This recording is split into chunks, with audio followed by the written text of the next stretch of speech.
So earlier this year I put together a website which I posted at cjhoyle.com, and on there I put a little bit of information about myself, and I think I've answered a lot of the frequently asked questions that I get asked on YouTube.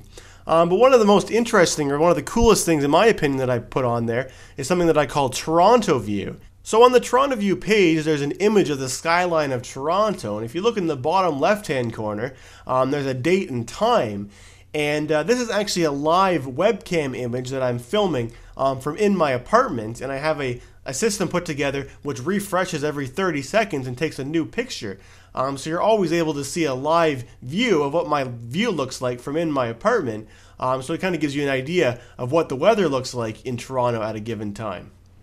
So when I first set up the system, I had it sitting in the corner of my window here in the kitchen of my apartment, and looking out, that was the view that you saw. So of course you could see the CN Tower and many of the downtown buildings, as well as many of the large condos which are in the area where I live. But I actually decided to relocate it from that location there to over in the main area of my apartment, on top of my door frame of the door which goes out to my balcony out there.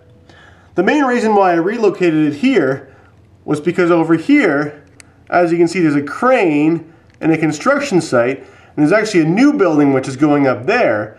So I wanted to be able to watch on the camera as that building slowly got taller and taller, and I've actually set it up so that it saves an image every half hour, so that when the building's done, I'll be able to put together a really cool time lapse, hopefully showing the building slowly getting built.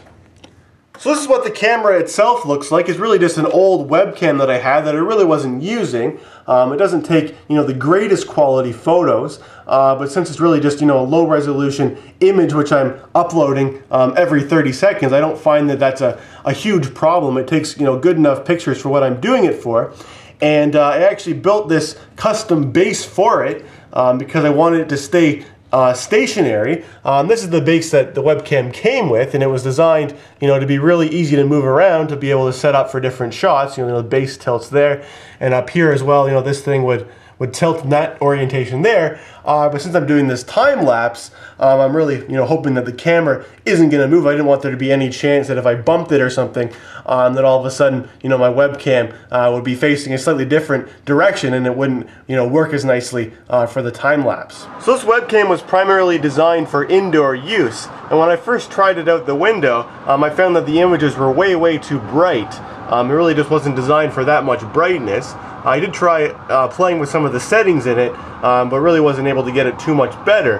So the method that I found to be able to get good outdoor pictures was just simply to put a sunglasses lens in front of it. So to actually post the images to the web every 30 seconds, I use this piece of software here, which is called Webcam, yet another webcam software, and it's a free open source program. So I've just got my webcam plugged into my old netbook here, which I use to run the software. Of course I could use my main computer to do this instead, but I figured it would be kind of a nuisance having this utility running on it all the time, and every time I restarted my computer I have to make sure that I launched this and made sure it was working at all times. So I figured, since I have this netbook and I don't really use it anymore, I can just leave the program turned on with it doing its thing, and just leave it sitting on my windowsill all the time and not have to worry about it. The other advantage of using this as my webcam server is that it's very low power. When I leave it running with the screen closed, it only uses about 8 watts. Alright, so now I'm outside on my balcony. I've got my tripod so we can zoom in a little bit better on the construction site without having a shaky camera. So this building over there, as you can see, it's got about 2 stories above ground so far. And this is over on Roehampton Avenue. And from what I understand, this is going to be another condominium tower, which is supposed to be 34 stories high, I believe. So it'll probably be really similar in height to these other condominiums which are built over here. And this one here is built just on the other side of the field for the high school that's there. So as we said, there's about 2 stories which are built so far. I think it takes about a week per story when they're building them. So it'll be another 30 weeks or so before it's really tall. But being able to watch the progress of them build, get a little bit taller each week, I think will be pretty interesting. So while I'm out here, I figured I'd also show the progress on the condominium, which is getting built across the street from my building here. And they've had the signs up for the condominium since I moved here. Since before I moved here, they've had signs advertising for this condominium. But they've still been using the property there just as a parking lot. I believe the parking lot, belongs to the building, which is directly across from me over there. But they had a pool, which is right here, which they've had open for the last 2 years, and they've actually filled it in. All they did basically was just take a big pile of dirt and just pile it inside the pool there, which is interesting because, you hear about people filling in pools, but you didn't think it was as simple as just dumping dirt in there. But they also cut down all of the trees that were on that site, and around the pool there was quite a few trees which surrounded it, as well as along here, this little row along here which separated those townhouses from the parking lot. There was tons of trees along there which they've cut down, and you can see there's the big pile for them right there. The other thing they did was that black fence used to go all the way across, and they cut it in the middle and they added a driveway so you can actually access the parking lot from this side. I don't exactly understand how that relates to the construction. I guess it's probably just so construction vehicles can get in and out of the site easier. I'm really not sure what the timeline is for this building, but I'm sure it'll be a while before it starts getting above ground, because before they start building up, they build the parking garage, which takes them at least a year of excavating and building concrete footings. So now I'm at ground level, closer to where the building is getting built, so you can see it from this angle here. You can see that the crane they're using is almost at its maximum height, so they'll probably be adding some sections to it to make it taller fairly soon. So that's what the building's supposed to look like when it's finished, and it's kind of hard to see from this picture because there's stuff in the way.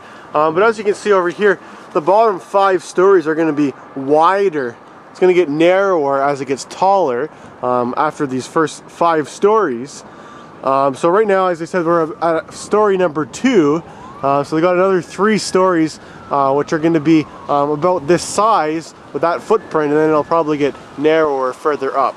They're also redeveloping the site, which is across the street. This used to have a 6 or 7 story building on it, and they tore it down earlier this year, and I imagine it'll be a similar sort of a condo, and they've actually amalgamated this property with the one that's over there, which actually goes right onto Eglinton Avenue. So it'll probably be a really large building that spans all the way from Roehampton to Eglinton. However, I imagine it'll be a long time before we start seeing anything getting built vertically because they haven't made a foundation yet with a parking garage, and as I said, that usually takes at least a year of digging in, putting in concrete before they actually start to go above ground.